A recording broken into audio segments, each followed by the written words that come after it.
இந்துக்களுடைய வெற்றி திருநாளான இன்றைய தினம் இந்துக்களுக்கு ஒரு அறிவிப்பு.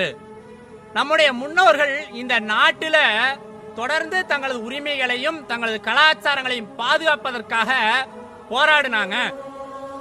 இந்துக்களுடைய தமிழ் கடவுளான முருகபெருமானுடைய ஆறுபடை வீட்டில் முதல் படை வீடாக திகழக்கூடிய திருப்பரங்குன்றம் பகுதியில் இருக்கக்கூடிய அந்த மலை மேல இருக்கக்கூடிய அந்த தீபத்தூண்ல தீபம் ஏற்ற வேண்டும் என்று சொல்லி உயர் நீதிமன்றத்தினுடைய தீர்ப்பாணை இருக்கிறது.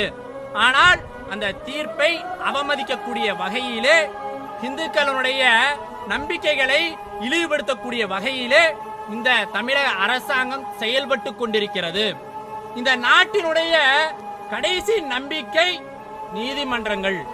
ஆனால் இந்த நீதிமன்றத்தினுடைய தீர்ப்பானை அவமதிக்கக்கூடிய இந்த திமுக அரசை கண்டித்தும் இந்த நீதிமன்றத்தினுடைய தீர்ப்பானையான தீபத்தூண்ல திருப்பரங்குன்ற தீபத்தூண்ல தீபத்தை ஏற்ற வலியுறுத்தியும் இந்து முன்னணி சார்பில் மாநிலம் தழுவிய ஆர்ப்பாட்டமானது நாளை நடைபெறவிருக்கிறது. அதன் ஒரு பகுதியாக நம்முடைய சேலத்துல தாதகாப்பட்டி கேட்டு பகுதியில இந்து முன்னணி சார்பில் ஒரு மிகப்பெரிய அளவிலான இந்துக்களுடைய உரிமைகளை பாதுகாப்பதற்கான ஆர்ப்பாட்டம் நடைபெறுகிறது.